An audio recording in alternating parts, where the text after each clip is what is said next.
بسم اللہ الرحمن الرحیم مولایا صلی وسلم دائما ابدا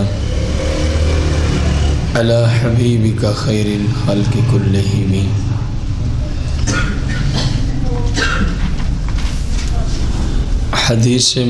حدیث کی اقسام پر آج ہمارا دوسرا درس ہے۔ ہم تک حدیث کے پہنچنے کے اعتبار سے جو کل سبق پڑھا اس کو میں تھوڑا سا آپ کے ذہن میں ڈال دوں۔ ابتداً حدیث متواتر اتنے لوگ جس کو روایت کریں سنت کے تمام طبقات میں کہ جن کا جھوٹ پر اتفاق کر لینا عقلاً عادتاً محال ہو، کم از کم ان کی تعداد سند کے ہر طبقے میں 10 بتائی۔ پھر متواتر کی 2 قسمیں، متواتر لفظی اور معنوی۔ حدیث متواتر لفظی وہ ہے جس کے لفظ اور معنی دونوں تواتر کے ساتھ ثابت ہوں، اور حدیث متواتر معنوی وہ ہے جو اپنے معنی کے اعتبار سے معنی کے اعتبار سے متواتر ہو، لیکن اس کے الفاظ جو ہیں وہ متواتر نہ ہوں۔ پھر حدیث واحد، خبر واحد یا اخبار احاد اگر ہم جمع کا صیغہ بولیں تو وہ حدیث کہ جس میں حدیث متواتر کی 4 شرائط ہیں نا، جس حدیث میں وہ شرائط نہ پائی جائیں تو اس کو خبر واحد، حدیث واحد کہا جاتا ہے۔ سمجھ آئیے کل کے باب کا خلاصتاً جو کل ہم نے پڑھا تھا۔ آج پڑھنا ہے جو متواتر کی شرائط پوری نہ ہوں تو خبر واحد یا حدیث، پھر حدیث واحد کی آگے 3 قسمیں ہیں۔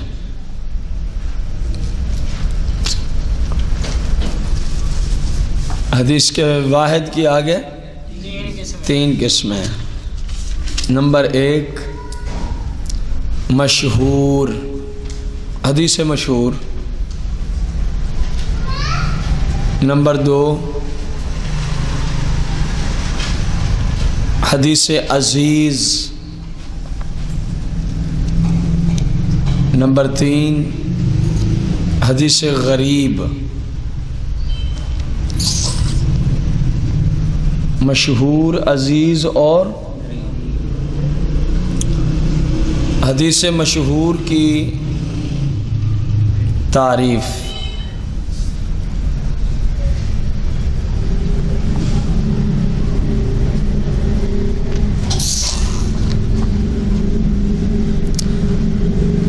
مشہور کا جو لغوی معنی ہے، یعنی حدیث مشہور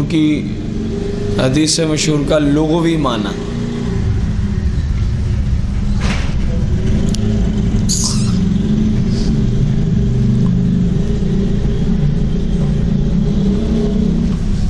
کسی چیز کا مشہور ہونا، کسی چیز کا مشہور ہونا۔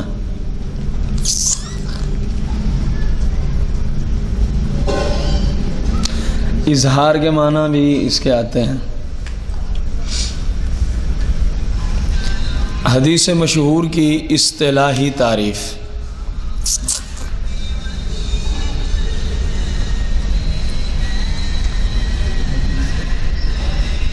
حدیث مشہور کی اصطلاحی تعریف وہ حدیث جسے بیان کرنے والے، وہ حدیث جسے بیان کرنے والے 3 یا اس سے زیادہ افراد ہوں سند کے تمام طبقات میں. حدیث مشہور کی اصطلاحی تعریف وہ حدیث جسے روایت کرنے والے 3 افراد یا اس سے سند کے تمام طبقات میں، حتیٰ کہ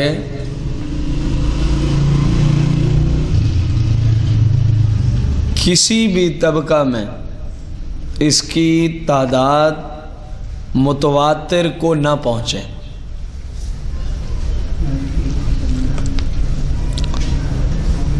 راویوں کی تعداد متواتر کو نہ پہنچے.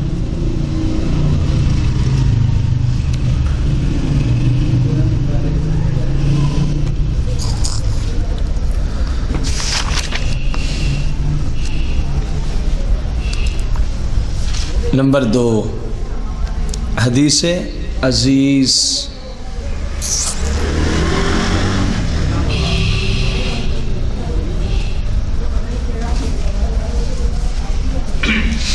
عزیز کا لغوی معنی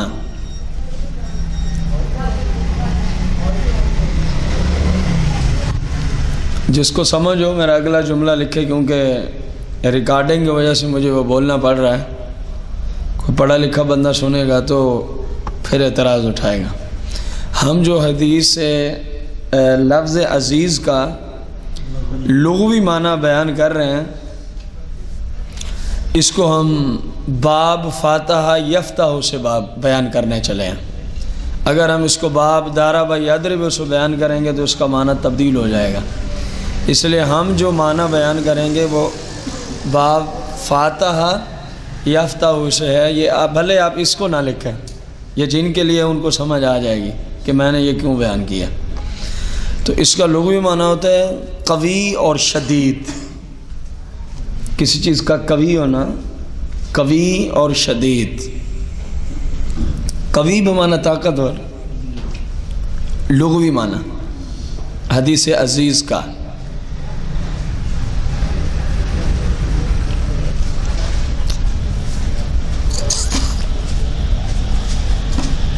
حدیث عزیز کا اصطلاحی معنی یا اصطلاحی تعریف.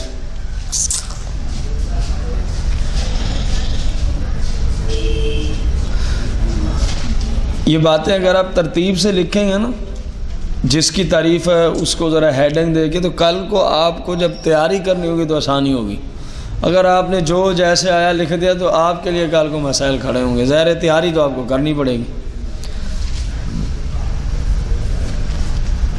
حدیث عزیز کی اصطلاحی تعریف وہ حدیث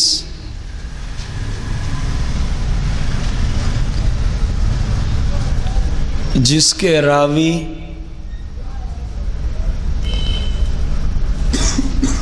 تمام طبقات میں، وہ حدیث جس کے راوی تمام طبقات میں دو سے کم نہ ہوں، 2 سے کم نہ ہوں، 2 سے کم نہ ہوں.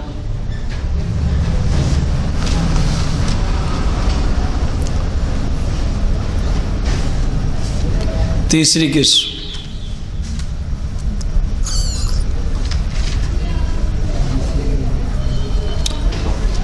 اس کا نام کیا ہے؟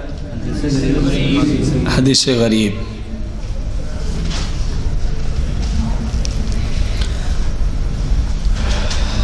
لفظ غریب کا لغوی معنی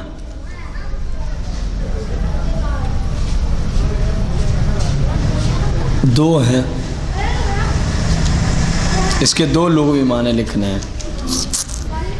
ایک ہے منفرد، اکیلا. دوسرا اس کا لغوی معنی ہے جو اپنے قریبیوں سے دور ہو جائے. قریبیوں سے کہتے نہیں ہے کہ آج کل ہم غریب الوطن ہیں. کیا مطلب ہوگا؟ میں اپنے شہر سے دور ہوں، میں اپنے شہر سے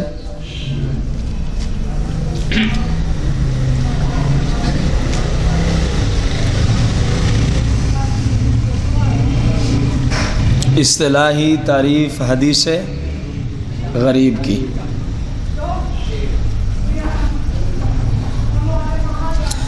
وہ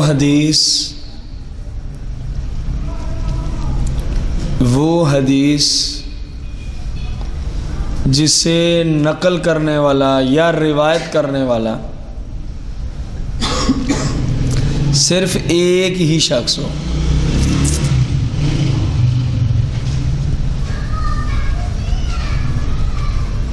صرف کیا ہو؟ ایک ہی شخص ہو. آپ نے کیا لکھا ہے آج کے سبق میں شروع سے؟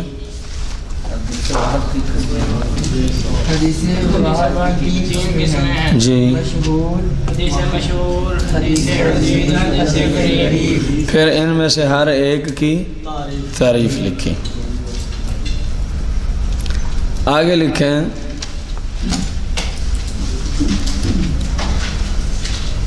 حدیث مقبول. حدیث مقبول کی اقسام.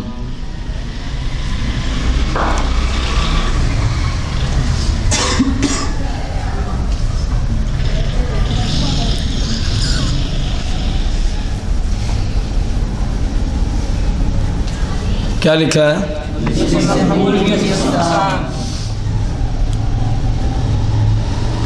اس کا کیا مطلب ہوگا مقبول کا؟ قبول جس حدیث پہ عمل کیا جاتا ہے، سادہ لفظوں میں اس کی بات کرنا چاہ رہے ہیں.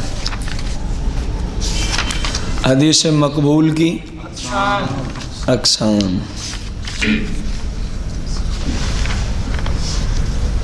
ابتداءً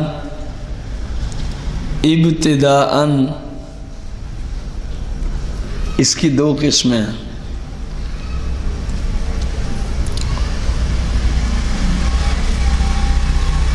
حدیث صحیح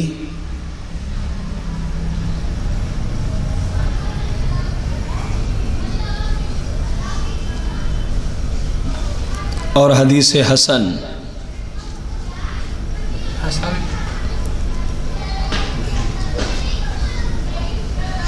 کئی بار آپ نے جملے سنے ہیں علماء سے بیان کرتے ہوئے، ھذا حدیث صحیح، ھذا حدیث حسن.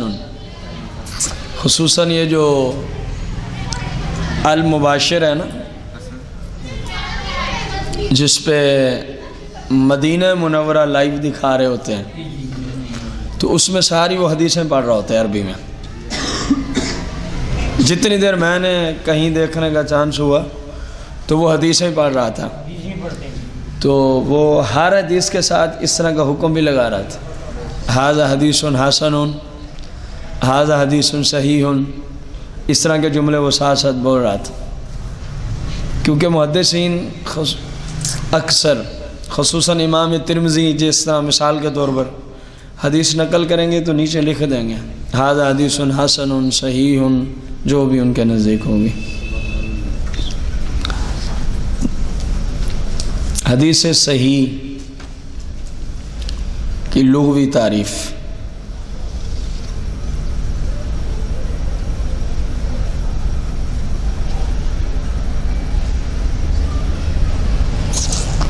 یہ لفظ صحیح جو ہے نا، لفظ صحیح یہ سقیم اور مریض کے مد مقابل استعمال ہوتا ہے. سقیم اور مریض کے، کسی کا تندرست ہونا یا مریض ہونا، کسی شخص کا تندرست ہونا یا مریض ہونا، یہ اپنی، پہلے بات سننا ہے، اپنی حقیقت کے اعتبار سے تو یہ جسم کی صفت بنتا ہے. لفظ صحیح اپنی حقیقت کے اعتبار سے کہ فلاں کا جسم صحیح ہے یا مریض ہے، بیمار ہے. لیکن مجازی طور پر حدیث کے اندر بھی اس کو استعمال کیا جاتا ہے اسی معنی گر، حدیث کے اندر بھی کیا کیا جاتا ہے؟ استعمال کیا جاتا ہے۔ تو اب آپ کو امید ہے سمجھ آ گئی ہوگی کہ لفظ صحیح کا لغوی معنی درست، ٹھیک، اصطلاحی تعریف حدیث صحیح کی۔ درست سے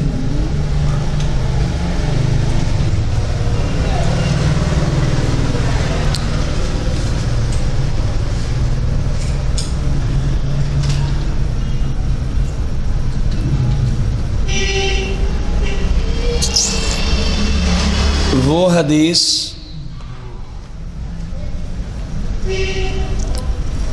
جس کی سند، وہ حدیث جس کی سند اپنے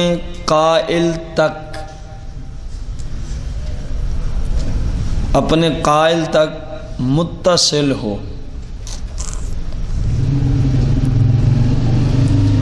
وہ حدیث جس کی سند اپنے، اس کے تمام راوی، اس کے تمام راوی، اس کا مطلب کیا ہے؟ جتنے اس حدیث کو روایت کرنے والے ہیں تمام طبقات میں، اس کے تمام راوی عادل اور ضابط ہوں، دعات سے سواد کا مد مقابل جاتا ہے، اس کے تمام راوی عادل اور ضابط، اور وہ اپنے ہی جیسوں سے نقل کریں، اور وہ اپنوں ہی جیسوں سے، جس طبقے کے وہ خود ہیں ایسے لوگوں سے آگے روایت کریں۔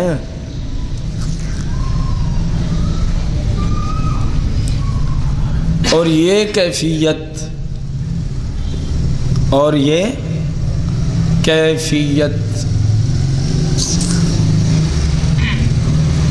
سند کے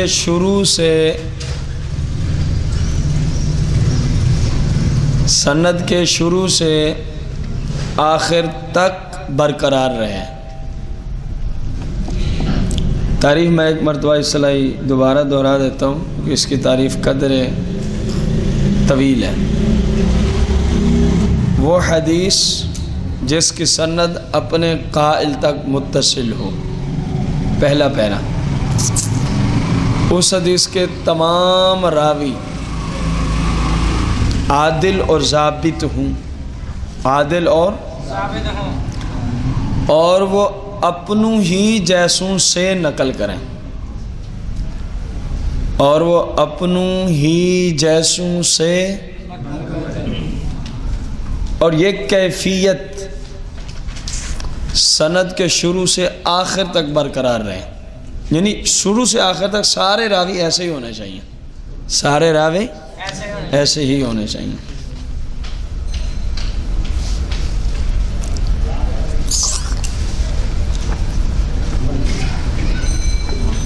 حدیث صحیح کا حکم، حدیث صحیح کا حکم،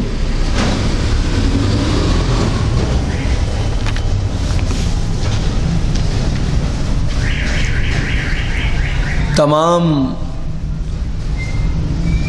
محدثین اور فقہا کا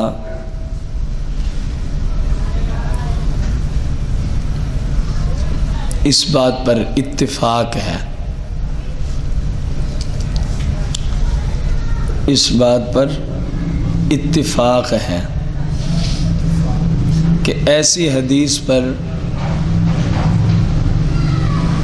عمل واجب ہے، عمل کرنا کیا ہے؟ واجب ہے۔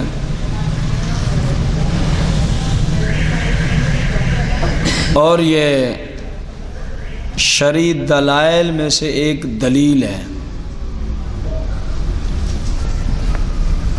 اور یہ شرعی دلائل میں سے ایک دلیل ہے، کسی مسلمان کو اس کا چھوڑنا جائز نہیں ہے۔ کسی مسلمان کو اس کا چھوڑنا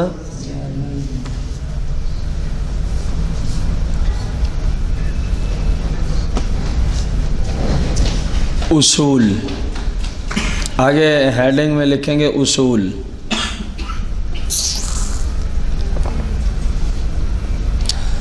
بڑا ہی اہم ترین اصول ہے۔ ہمارے زمانے میں بڑے بڑے اپنے آپ کو کچھ سمجھنے والے بھی اس اصول کی رعایت نہیں رکھتے جب حدیث پڑھ رہے ہوتے ہیں یا بیان کر رہے ہوتے ہیں۔ پہلے مسئلے کو سمجھیں۔ کسی محدث نے حدیث کو روایت کیا، پہلے سمجھیں مسئلے کو۔ کسی محدث نے حدیث کو روایت کر دیا، نقل کر دیا۔ جب حدیث ختم ہوئی آگے لکھ دیا ھذا حدیث صحیح، ھذا حدیث صحیح۔ اسی طرح کسی محدث نے حدیث کو نقل کیا اور آگے لکھ دیا ھذا حدیث غیر صحیح۔ پہلے میں کہا یہ حدیث صحیح ہے اور دوسرے میں کہا یہ صحیح۔ اس کا کیا مطلب ہوتا ہے؟ یہ اصول آپ کو دینے لگے ہیں کہ جب کوئی کہے حدیث صحیح ہے غیر صحیح ہے تو اس کا معنی کیا ہوتا ہے، اس کا مطلب کیا ہوتا ہے؟ کیا جو لوگ سمجھتے ہیں وہی ہوتا ہے یا کچھ اور؟ غور سے سننا۔ محدثین کرام جب کسی حدیث کے بارے میں یہ جملہ بولیں ھذا حدیث تو اس کا مفہوم یہ ہوتا ہے، اس کا مطلب یہ ہوتا ہے، مفہوم یہ ہوتا ہے کہ اس حدیث میں جو حدیث کے صحیح ہونے کے لیے، جو حدیث کے محدثین نے شرائط لگائی ہیں وہ اس میں پوری ہیں۔ اب اس کو لکھ لیں۔ جب محدثین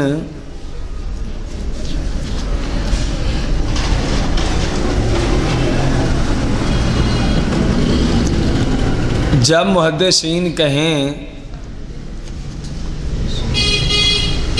یہ حدیث صحیح ہے، ھذا حدیث صحیح،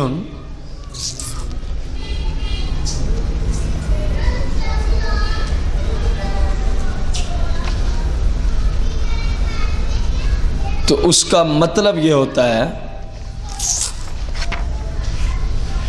اس کا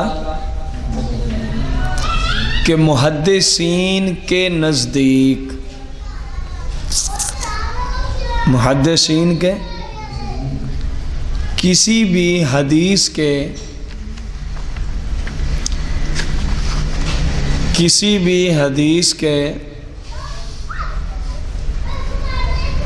صحیح ہونے کے لیے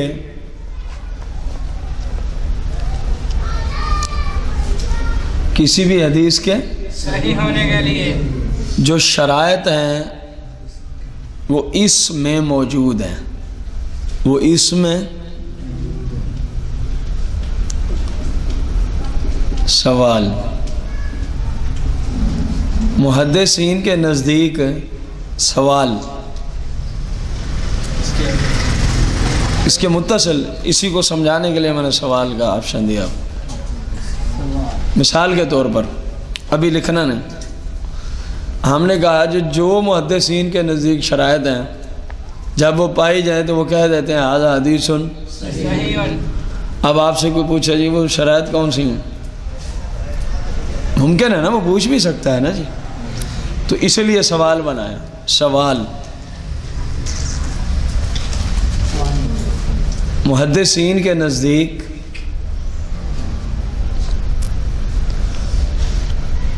حدیث کے صحیح ہونے کے لیے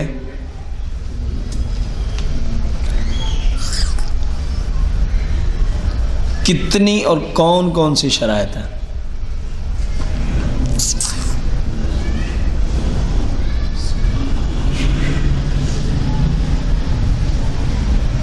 کتنی اور جواب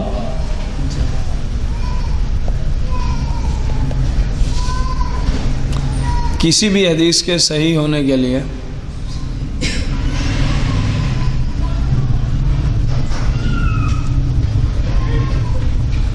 پانچ شرائط درکار ہوتی ہیں. کسی بھی حدیث کے صحیح ہونے کے لیے محدثین کے نزدیک، یہ جملہ ذہن میں رکھنا ہے، یہ آخر میں یہ بات واضح ہوگی کہ ہم بار بار محدثین کا لفظ کیوں ذکر کر رہے ہیں. کتنی شرائط کا پایا جانا ضروری ہے؟ نمبر 1، اتصال سند. الف تا صاد الف لام، اتصال.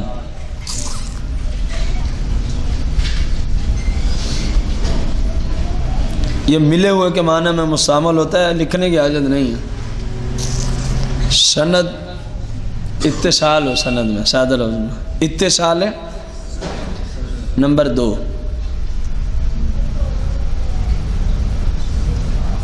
راوی عادل ہوں.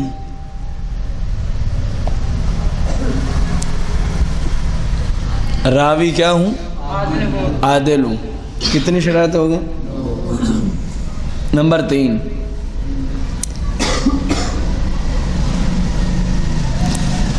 راویوں کا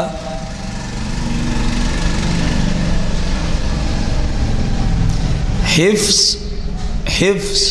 قوت حافظہ سے حفظ اور ضبط مضبوط ہو. راویوں کا حفظ اور ضبط، حفظ سے مراد یہاں قرآن کا حفظ نہیں ہے، وہ جو محدثین کے نزدیک ضرورت ہے نا، کم از کم اتنی عقل تو ہونا روایت کرنے کے لیے، اس کی بات ہوگی. راویوں کا حفظ اور ضبط مضبوط. نمبر 4، سواد کے مد مقابل نہیں آتا دعاد، اس سے ضبط آنا ہے جو مضبوط میں دعاد آتا ہے. نمبر 4، عدم علت. عین دال میم آگے علت، عین لام تا، عدم علت.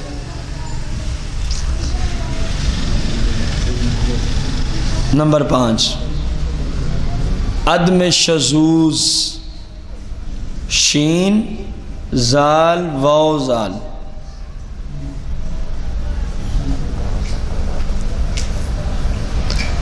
اگر ان 5 شرائط میں سے کوئی ایک بھی نہ ہو تو اس حدیث کو حدیث صحیح نہیں کہا جا سکتا. ان 5 شرائط میں سے اگر کوئی ایک بھی نہ ہو تو اس حدیث کو حدیث صحیح نہیں کہا جا سکتا.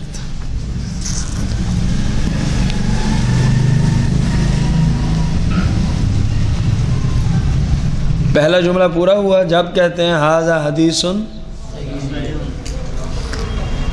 دوسرا جملہ، اور جب محدثین کہیں یہ حدیث غیر صحیح ہے، اس کا مطلب کیا ہوتا ہے؟ یہ حدیث غیر صحیح ہے، اس کا مطلب کیا ہوتا ہے؟ اس کا مطلب یہ ہوتا ہے کہ اس حدیث میں ان 5 شرائط میں سے کوئی نہ کوئی شرط موجود نہیں ہے. کتنا فرق ہے لوگوں کے سمجھنے اور حدیث کے صحیح اور غیر صحیح ہونے میں. لوگ یہ سمجھتے ہیں جو غیر صحیح ہے شاید وہ معاذ اللہ حدیث ہی نہیں ہے، بات ہی ختم ہو گئی. ہمارے یہاں تو یہ نہیں، یہ ٹھیک ہے یہ غلط ہے. ہمارے غیر صحیح کا یہ معنی لوگ لے لیتے ہیں. حالانکہ جب محدثین کہیں یہ حدیث غیر صحیح ہے، مطلب کیا ہے؟ جو صحیح حدیث کے لیے کتنی شرائط درکار ہیں؟ اس میں وہ 5 نہیں ہیں. اس میں وہ 5 شرائط بھلے ایک بھی نہ ہو، بھلے ایک میں 5 نہ ہوں، غیر صحیح ہے. 5 ہیں صحیح ہے، 5 میں سے ایک بھی نہ ہو تو تب بھی وہ غیر ہے. اس کا مطلب یہ ہوتا ہے کہ اس میں 5 شرطیں ہیں صحیح میں، اس میں 5 شرطیں نہیں ہیں. اب سنیں وہ بات جو کرنے کی ضرورت تھی یہ مسئلہ سمجھانے میں. اور یہ مطلب ہرگز نہیں ہوتا، اور یہ مطلب کہ معاذ اللہ یہ حدیث حقیقت میں ہے ہی جھوٹی، یہ مطلب ہرگز نہیں ہوتا، کیونکہ غیر صحیح کا معنی عرف عام میں تو یہی لیا جاتا ہے نا، جو ٹھیک نہ ہو، غلط ہو۔ حقیقت میں نفس الامر میں وہ حدیث معاذ اللہ جھوٹی ہے قطعی طور پہ، یہ مطلب محدث ہی نہیں لیتے، یہ مطلب محدث ہی۔ کتنی بڑی احتیاط ہے، شرائط کے باوجود اصول نہیں پایا گیا، تب بھی یہ نہیں کہتے کہ یہ حدیث ٹھیک نہیں ہے، وہ کہتے ہیں ان شرائط کے مطابق نہیں ہے، بس پیچھے اللہ ہی بہتر جانتے، ممکن ہے کہ وہ حدیث کا درست ہو، کیونکہ راوی جو ہیں وہ فرشتے تو نہیں ہیں نا، ہیں تو انسان ہی، تاکہ سرکار کے کلام کی طرف جھوٹ کی نسبت نہ ہو جائے، تاکہ سرکار کے کلام کی طرف۔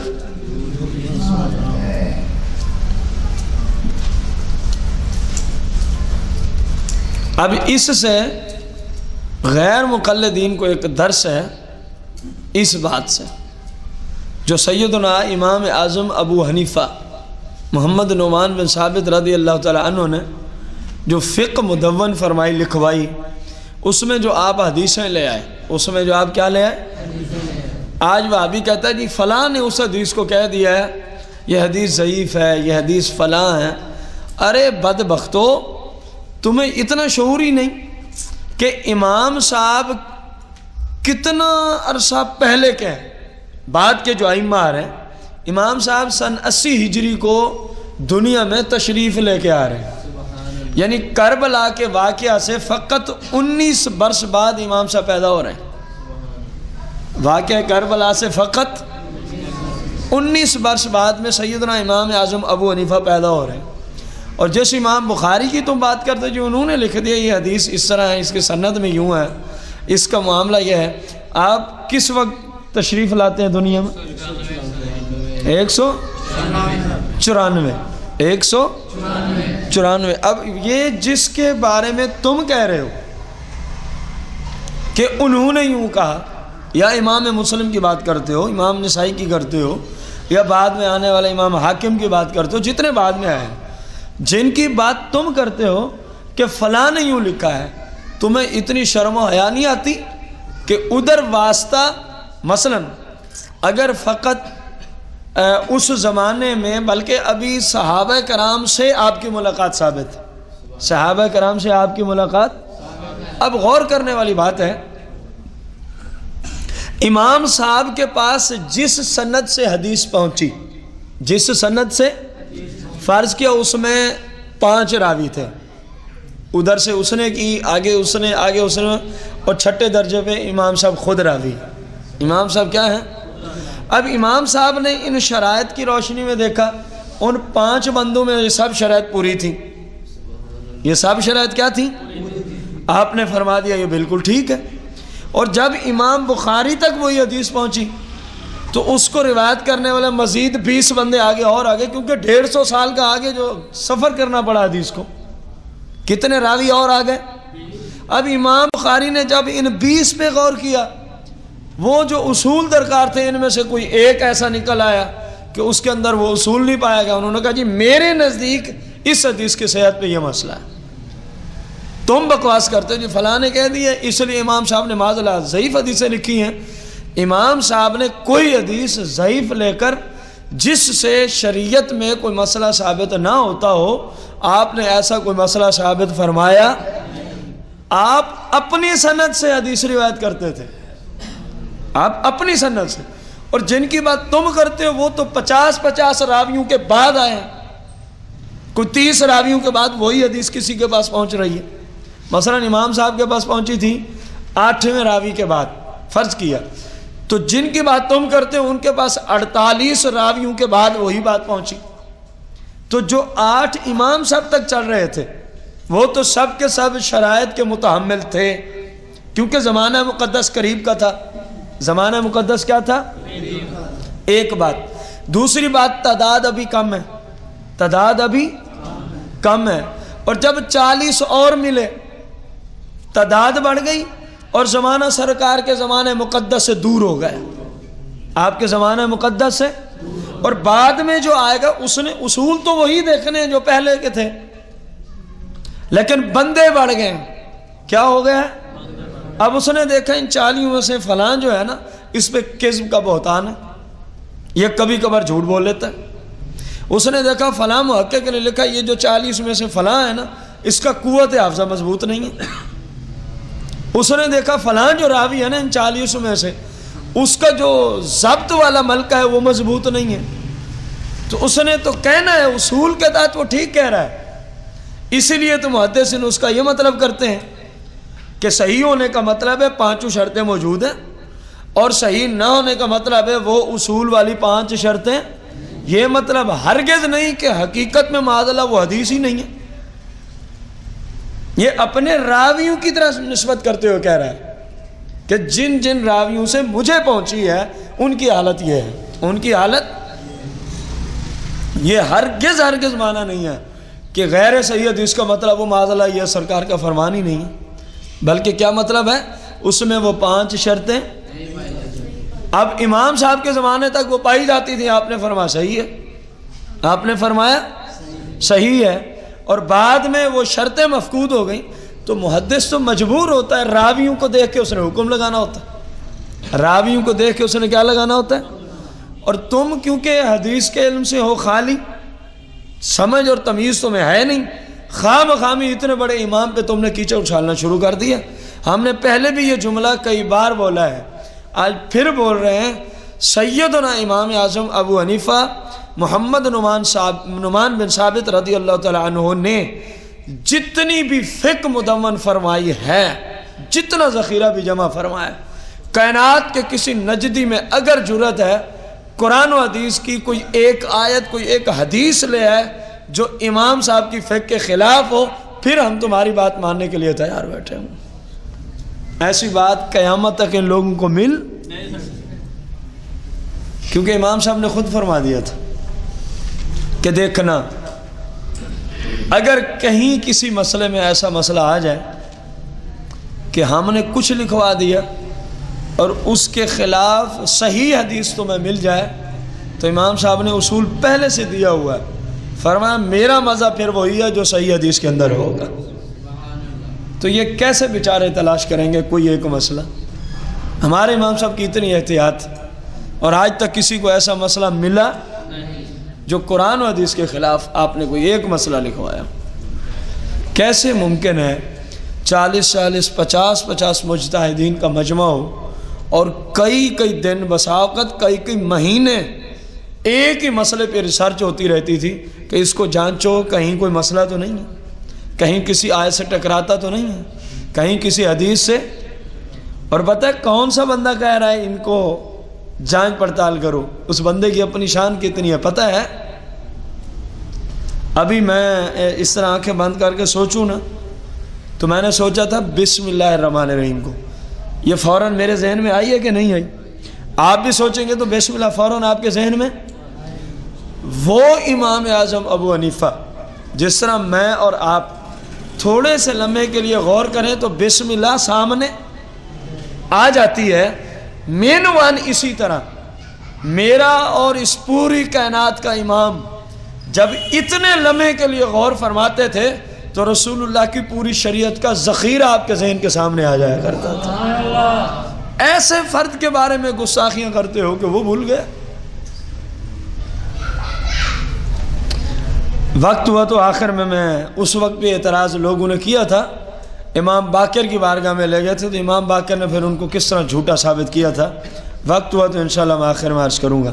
کیا لکھا ہے آپ نے؟ حدیث صحیح کا مطلب محدثین کے نزدیک یہ ہوتا ہے کہ اس میں وہ 5 شرائط، اور غیر صحیح کا مطلب ہرگز یہ نہیں کہ یہ جھوٹی حدیث ہے، معاذ اللہ ثم معاذ اللہ، بلکہ ان 5 میں سے کوئی شرط یہاں یا 5 پوری نہیں ہے، کم از کم 5، اس لیے وہ کہہ دیتے ہیں یہ حدیث صحیح نہیں ہے. باقی یہ مطلب ہرگز نہیں کہ یہ بات سچی ہے اور یہ جھوٹی ہے، یہ مطلب ہرگز لے سکتے، جبکہ بہت سارے لوگوں کے ذہن میں یہی بات ہوتی ہے.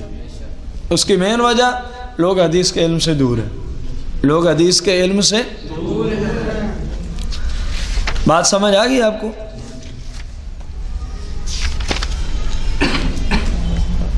اللہ اکبر، کتنا محنت کی ان لوگوں نے. اور دوسری قسم اس کی کون سی لکھی ہے آپ لوگوں نے؟ حدیث حسن. حدیث حسن تعریف.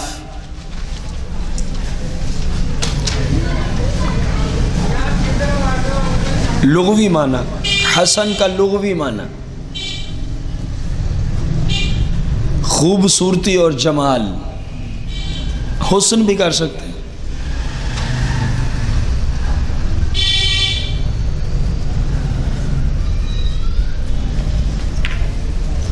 حدیث حسن کی اصطلاحی تعریف میں، حدیث حسن کی اصطلاحی تعریف میں محدثین کا کافی اختلاف ہے.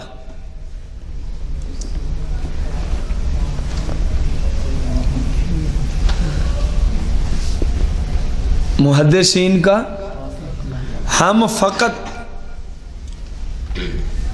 امام ابن حجر العسقلانی کی تعریف لکھیں گے. امام حجر، ابن حجر لکھنا آ جائے تو العسقلانی، نہ آئے تو اس کو رہنے دیں. الف لام عین سین قاف لام الف نون اور چھوٹی ہے، اتنا کافی ہے امام ابن حجر رحمۃ اللہ تعالی علیہ. وہ خبر واحد، وہ حدیث واحد، خبر حدیث ایک ہی بات ہے.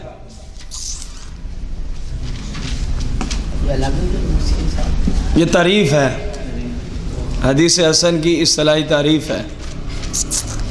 وہ خبر واحد یا حدیث ہے جس کے راوی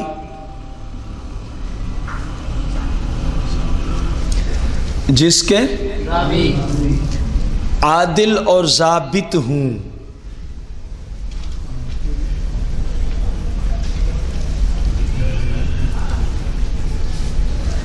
عادل اور سند متصل ہو.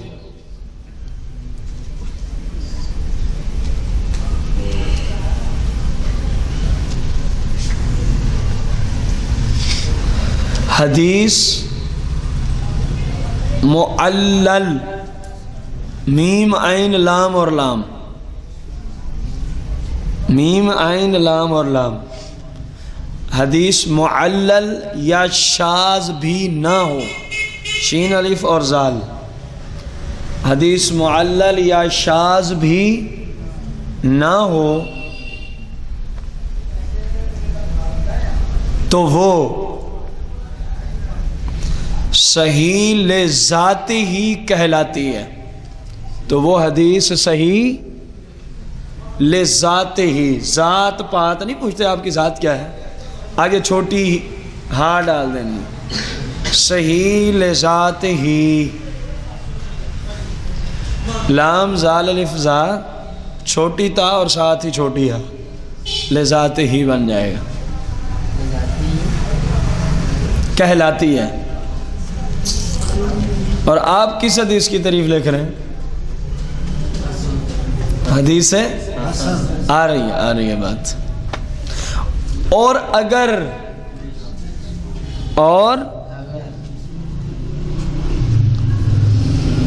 ضبط خفیف ہو، اوپر ہے نا کہ ضابط ہو، اور نیچے انہوں نے کیا جملہ دے دیا، اور اگر ضبط خفیف ہو، قوی نہ ہو، خفیف ہو، تو اسی کو حدیث حسن کہتے ہیں. اسی کو حدیث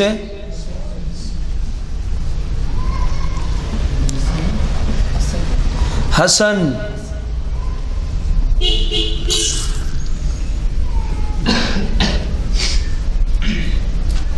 اب آپ کو کیا سمجھے حدیث صحیح اور حسن میں فرق کیا ہے؟ ایک چیز کا فرق ہے، صرف حدیث صحیح میں تمام راویوں کا ضبط قوی تھا، اور جب راویوں کا ضبط خفیف ہو جائے تو اسی کو حسن کہتے ہیں. باقی ساری وہی شرائط ہوتی. یہ تعریف کس امام کی ہے؟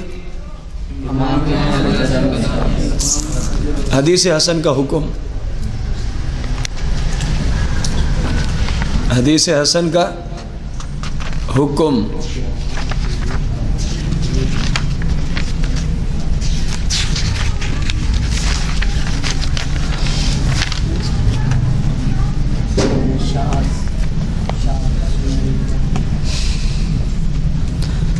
حدیث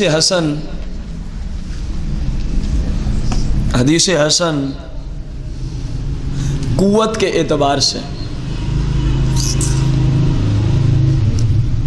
حدیث حسن قوت کے اعتبار سے صحیح سے کم تر ہوتی ہے،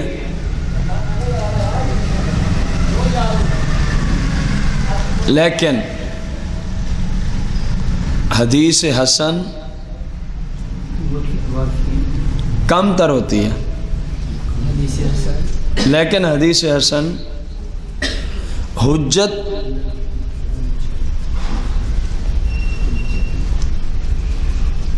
اور استدلال میں، تو اس سے دلیل پکڑنے میں، حدیث حسن قوت کے اعتبار سے صحیح سے کم تر ہوتی ہے، لیکن حجت اور استدلال میں حدیث صحیح کی مانند ہی ہوتی ہے.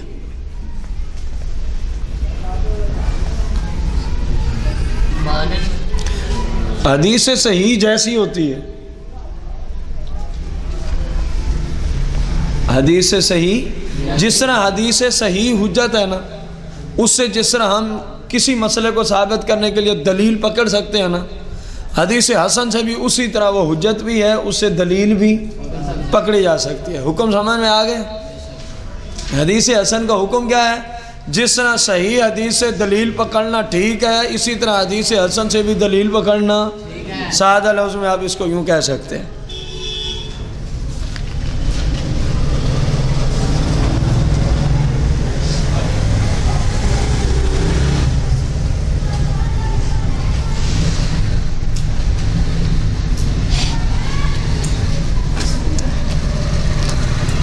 آگے لکھیں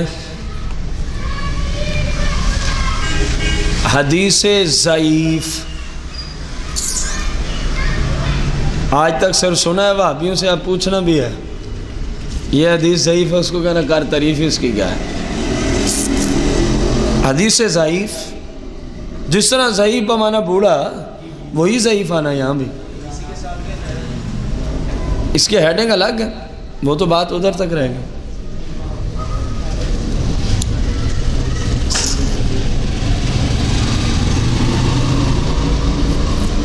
ضعیف کا لغوی معنی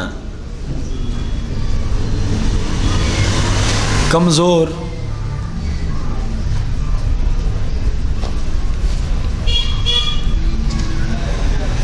لغوی معنی کمزور. لیکن یاد رہے، لیکن جب لفظ حدیث میں ضعیف آئے گا نا، اس وقت کمزوری کا تعلق صرف معنی سے ہوگا. کمزوری کا تعلق فقط لفظوں سے نہیں ہوگا، لفظوں سے نہیں ہوگا. کیونکہ عام حالت میں تو یہ حسی اور معنوی دونوں صورتوں کو لفظ ضعیف، لیکن جب حدیث میں لفظ ضعیف بولا جائے گا تو اس کا تعلق معنی کے ساتھ ہوگا، اس کا تعلق معنی اور مفہوم کے ساتھ ہوگا. حدیث ضعیف کی اصطلاحی تعریف: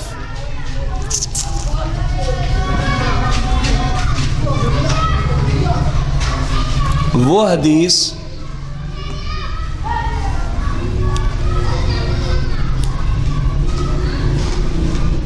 جس میں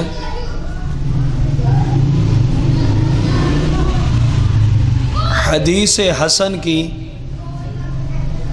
شرائط نہ پائی جاتی ہوں. وہ حدیث جس میں حدیث حسن کی شرائط ضعیف کہلاتی ہے۔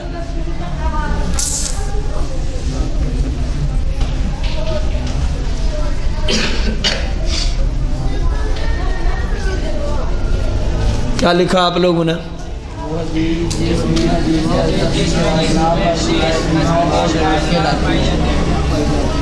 اب دیکھیں کتنا فرق آ گیا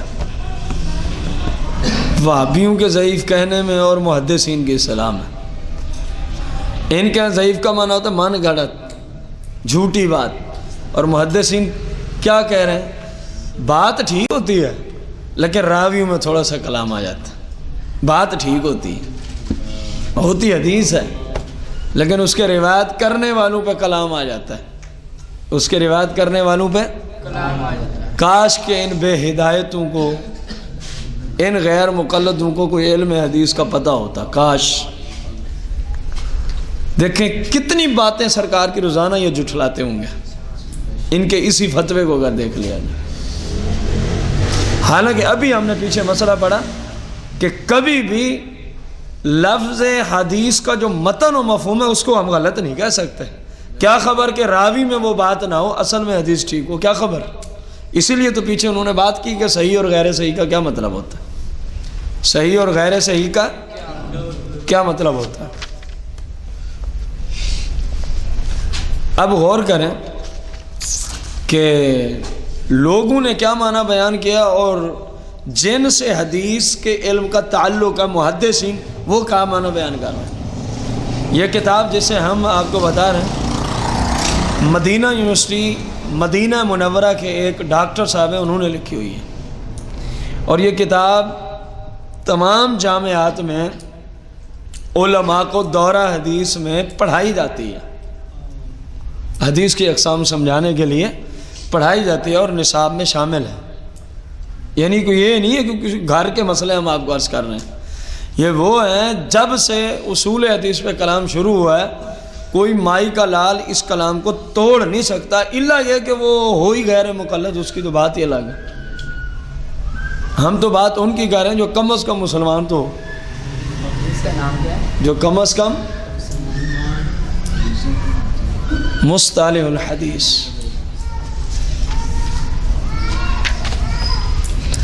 اب ضعیف احادیث پر عمل کرنے کا حکم کیا ہے؟ اس کی اگرچہ بہت ساری آگے اقسام ہیں، راویوں کی طرف نسبت کرتے ہوئے ہم نے ان کو طوالت کی وجہ سے چھوڑ دیے۔ ضعیف احادیث یا ضعیف حدیث پر عمل کرنے کا حکم کیا ہے؟ ضعیف حدیث مبارکہ پر عمل کے بارے میں علماء کا کچھ اختلاف ہے۔ ضعیف حدیث مبارکہ پر عمل کرنے کے بارے میں علماء کا کچھ کیا ہے؟ لیکن جمہور علماء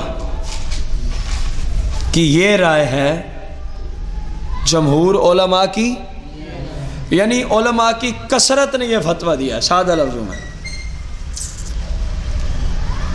اور اصول بھی یہی ہے، للاکثر حکم الکل، جس طرف اکثر چلے جائیں وہ سبھی کا حکم اسی طرف لگ جاتا ہے،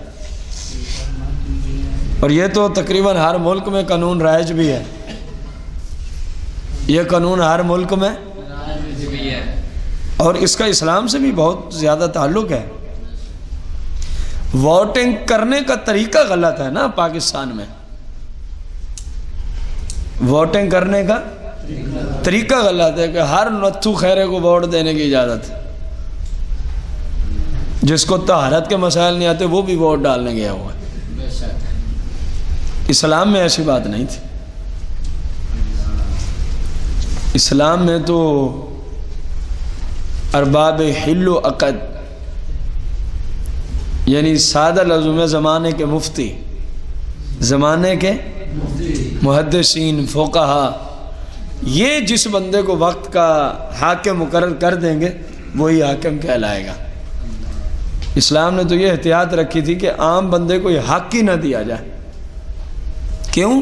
عام بندے کو سمجھ نہیں ہے کہ کس کو اتنی بڑی ذمہ داری دینی ہے، کس کو اتنی بڑی، اگر کسی کو اسلام کے اس اصول کی سمجھ نہ آئے تو میں ان سے ایک چھوٹی سی مثال دے کے پوچھنا چاہوں گا، خصوصاً یہود و نصارہ کے یہ اعتراض ہو سکتا ہے نا ہمارے اس اسلام کے مسئلے پر، مسلمان کو تو نہیں ہو سکتا۔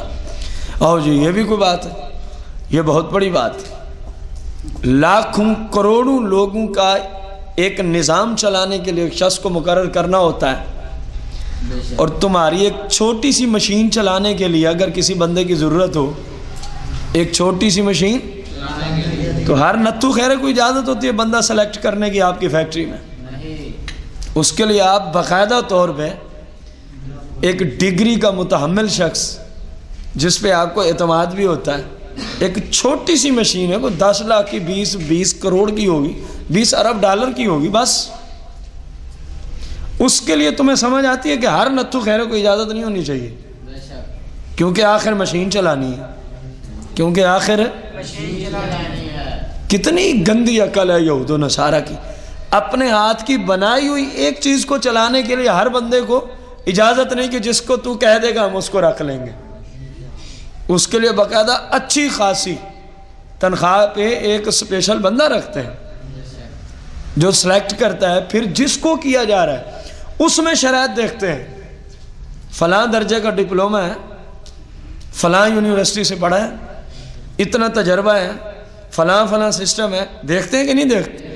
ایک چھوٹی سی، بالکل چھوٹی سی، اور جس بندے نے کروڑوں لوگوں کا نظام چلانا ہوتا ہے اس کو ہر نتھو خیرہ ووٹ دے سکتا ہے۔ اگر تمہیں یہ سمجھ نہ آئے تو پھر اپنی فیکٹریوں سے سمجھ لینا۔ اسلام کے اصول وہ ہیں جن کو اگر بندہ عقل سلیم سے سمجھنا چاہے وہ سمجھ میں ضرور آتے ہیں۔ ہاں ایک بندہ ہٹ درمی پہ کھڑا رہے میں مانتا نہیں ہوں تو اس کا علاج ہی کوئی نہیں، جس طرح کے غیر مقلد ہیں، اب پتہ ہے سارا کچھ قرآن میں بھی آیا، حدیث، مانتے نہیں، اب کیا کریں؟ منوانے کے لیے تو فاروق اعظم جیسا حکمران درکار ہے، پھر جو پہلے ہفتے میں سارے مدارس اور ساری مساجد کو بالکل سیل کرا دیں گے، اور جو توبہ طیب ہوگا وہ جیل سے باہر آئے گا، ورنہ ساری زندگی وہیں گزرے گی۔ یہاں تو ایسا حکمران ہو تو پھر تمہارے جیسے لوگ مانیں گے۔ اللہ کرے کہ کوئی ایسا ثانی عمر آ جائے، ثانی عمر، کیونکہ مالک کے خزانوں میں کوئی کمی نہیں، دعا کرنے میں تو کوئی مذائقہ نہیں ہے نا، کہ کوئی عدل و انصاف والا حکمران آ جائے۔ کیا لکھ رہے تھے ہم؟ ضعیف حدیث پر عمل کرنے کا، اس پر ایک بات آئی تھی کہ جمہور علماء نے یوں کہا، جمہور علماء نے یعنی زیادہ علماء اور محدثین محققین کا یہ حکم ہے، کیا؟ کہ اگر اس حدیث میں کسی عمل کی فضیلت کا ذکر ہو، کسی عمل کی فضیلت کا ذکر ہو تو ضعیف حدیث پر عمل کرنا مستحب ہے۔ یا اللہ ان وہابیوں کو ہدایت عطا فرما، یہ جو کتنی حدیثوں کو روزانہ جو ہوتی حدیثیں ہیں ان کو معاذ اللہ جھوٹا قرار دے دیتے اپنی جہالت کی بنا پہ۔ عمل کرنا کیا ہے؟ مستحب ہے۔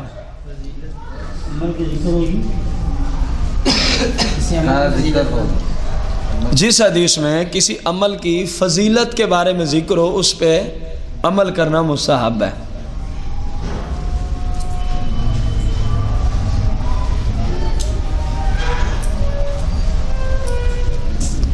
سمجھ آئی کیا مطلب؟ اگر شرائط کی روشنی میں وہ حدیث، اب غور سے سنیں، شرائط کی روشنی میں وہ حدیث کیا ہو جائے؟ حدیث ضعیف کی تعریف پہ پوری اترے، حدیث ضعیف کی تعریف پہ پوری اترے، یعنی حدیث حسن والی شرائط اس میں ابھی آپ نے یہ تعریف پڑھی ہے، اور حدیث حسن کے بارے میں کیا لکھا؟ حدیث صحیح والی، ذرا ان کڑیوں کو ملائیں گے نا تو آپ کو سمجھ آئے گی یہ کتنے بڑے بدماش ہیں۔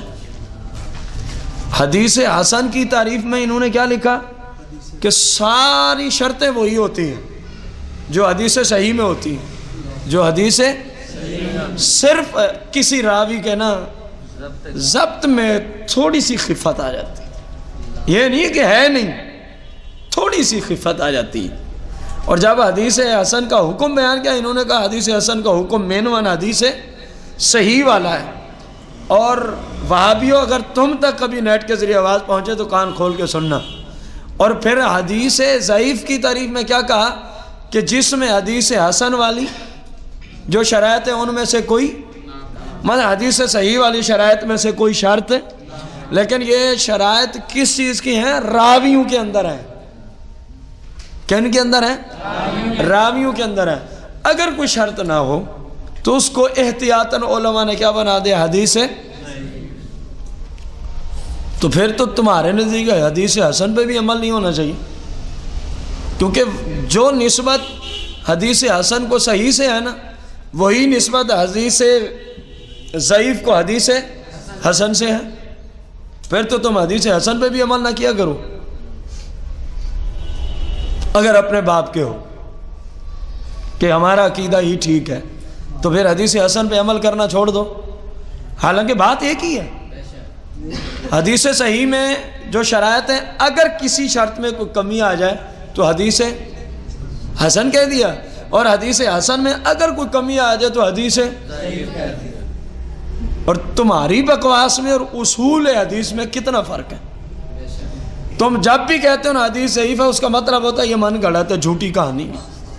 تمہیں اتنی شرم ہی نہیں آتی کہ رسول اللہ کی احادیث مبارکہ پر اپنی جہالت کی بنا پہ اتنے بڑے فتوے لگاتے ہو. جس ہستی کی زبان سے نکلے ہوئے کلمات کو بت پرست مشرک اتنے بڑے بدو جو اپنے ہاتھ سے اپنی بیٹیوں کو ذبح کر دیا کرتے تھے، اتنا بڑا ظلم کرتے تھے، لیکن کہتے تھے آپ کی زبان سے کبھی جھوٹ نہیں سنا. بھائی مانو تم تو ان سے بھی گئے گزرے. نہ جانے روزانہ کتنے رسول اللہ کی حدیث کو تم جھوٹا قرار دے کے رسول اللہ کی زبان پہ معاذ اللہ جھوٹ کا الزام لگاتے. کوئی عیسائی آ جائے میدان میں غیر مقلدین کے سامنے جو اصول حدیث کو جانتا ہو اور ان کی کسی بات پہ کھڑا ہو جائے اور کہو تمہارے نبی سے ہمارے عیسیٰ علیہ السلام افضل ہیں، تو وہابی کے پاس کوئی جواب ہے؟ دلیل کیا دے گا عیسائی؟ کہے گا تو روزانہ کئی باتیں اپنے نبی کی طرف جھوٹی منسوب کرتا ہے، حالانکہ عیسیٰ علیہ السلام کی طرف جھوٹ کبھی منسوب ہوا. تو جس نبی کی طرف جھوٹ منسوب نہ ہوا ہو اور جس کی طرف روزانہ کئی مرتبہ کیا جاتا ہو، افضل کون ہوگا؟ عیسائی کا دعویٰ بن سکتا ہے کہ نہیں بن سکتا؟ تمہارے ترجموں میں اسی طرح کی گستاخیوں پر عیسائیوں نے کئی مرتبہ اعتراض کیے ہیں، کئی یونیورسٹیوں میں یہ معاملہ بنا ہے. لیکن الحمدللہ وہاں مسلمان بیٹھے ہوتے ہیں، وہ کہتے ہیں نہیں، مسلمانوں کی اردو والے ترجموں میں رہنمائی کرنے کے لیے نا یہ ترجمے ناکافی ہیں انٹرنیشنل لیول پر. اگر کروانی ہے تو لے آؤ میدان میں عیسائیوں کنز الایمان شریف کو لے آؤ. وہ پتہ ہے کہاں سے ثابت کرتے ہیں؟ دیکھو تمہارے علماء نے لکھا ہے ہمارا نبی گناہ گار تھا، سورہ فتح میں لکھا ہے ان لوگوں نے. وہ عیسائیوں نے دلیل رکھی وہابیوں کے ترجموں کو دیکھتے ہوئے، نجدیوں کے ترجمے کو. دیکھو تمہارے علماء نے اپنے نبی علیہ السلام کے بارے میں لکھا وَوَجَدَ قَدْ ضَالًا فَهَدَىٰ، ہمارا نبی گمراہ ہو گیا تھا. اور جو گمراہ ہو جائے وہ اسلام سے ہٹ جاتا ہے نا. وہ تمہارے ترجموں کو دیکھ کر اتنے بڑے گستاخ ہو تم، اتنے بڑے نمک حرام ہو تم. انہوں نے کئی مرتبہ چیلنج کیا تمہارے نبی سے ہمارا نبی افضل ہے. یہ تو اعلیٰ حضرت کی مزار پر انوار پہ رب کی لا تعداد رحمتیں نازل ہوں کہ جب وہاں یہ آواز عیسائیوں نے اٹھائی تو کچھ اعلیٰ حضرت کے ترجمے سے پہچان رکھنے والے بیٹھے تھے، انہوں نے کہا زبان بند کر، یہ ترجمہ ہی ٹھیک نہیں ہے جس کو تم میدان میں لے آیا. مسلمانوں کی رہنمائی کے لیے اردو زبان میں ترجمہ لینا ہے تو اس ترجمے کا نام کیا ہے؟ فرمایا اس کو لے آ. اس سے کوئی ایسی گستاخی دکھا، پھر اس عیسائی کی زبان بند ہو جاتی ہے. پھر اس عیسائی کی زبان کیا ہو جاتی ہے؟ ترجمہ قرآن کا کیا، ڈالر لیے تھے انگریزوں سے اور گستاخی کی رسول اللہ کی شان میں. اور آنے والے سارے جو سادہ لوگ تمہیں ماننے والے مسلمان پیچھے آنے تھے، ان سب کا ایمان برباد کر دیا تم نے. ان سب کا ایمان کیا کر دیا؟ برباد کر دیا تم نے. ہم اللہ کریم سے پناہ مانگتے ہیں کہ اردو ترجموں میں سے اللہ کریم کنز الایمان کے سوا ہمیں کسی کے پڑھنے کی توفیق ہی نہ دے، جس کی وجہ سے بندے کا ایمان ہی برباد ہو جائے۔ اس کو پڑھنا کیا، اس کو تو خریدنا ہی ناجائز۔ اور ہمارے مسلمان جب بھی مارکیٹ میں جائیں ترجمے والا قرآن دے دو، آگے 10 مکتبے ہیں تو 8 جو ہیں وہ بد مضمون کے ہوتے ہیں، انہوں نے اٹھا دینا انہی کا ترجمہ۔ جب لینے جاؤ تو پہلے کہا کرو ترجمے والا قرآن شریف چاہیے جس کا نام ہو کنز الایمان، اور جس کے مصنف مترجم ہوں امام وقت، مجدد وقت، امام احمد رضا خان رضی اللہ تعالیٰ عنہ۔ اس ترجمہ کو لیا کر، پھر تجھے کسی جگہ پریشانی نہیں آئے گی ترجمے کی دنیا میں۔ یقین جانے ہم عربی ترجموں کو جاننے کے باوجود یہ جملہ بول رہے ہیں۔ جب کبھی بھی امام صاحب کسی ایسے آیت کا ترجمہ کرتے ہیں نا، 1400 سال کے عربی مفسرین کو روح کو چھو کے ایک جملے میں بند کر دیتے، ایمان خوش ہو جاتا ہے، روح تازہ ہو جاتی ہے۔ اللہ کریم ہمارے امام صاحب پر اور باقی جتنے سلف صالحین بزرگان دین گزرے، ائمہ مجتہدین جن کے توسل سے ہم بھی دین سیکھ رہے ہیں، اللہ ان تمام کے درجات بلند فرمائے، آمین بجاہ النبی الکریم علیہ الصلوۃ والتسلیم۔ ایک اس کو کہتے ہیں حدیث موضوع، ضعیف کے آگے ایک درجہ ہے حدیث موضوع۔ حدیث موضوع کا معنی ہے من گھڑت حدیث، جس کا سرکار سے کوئی تعلق نہ ہو، کسی بندے نے اپنی طرف سے گھڑ دی ہو، کسی بندے نے اپنی طرف سے۔ اللہ کے امام صاحب کو عمل کی توفیق عطا فرمائے۔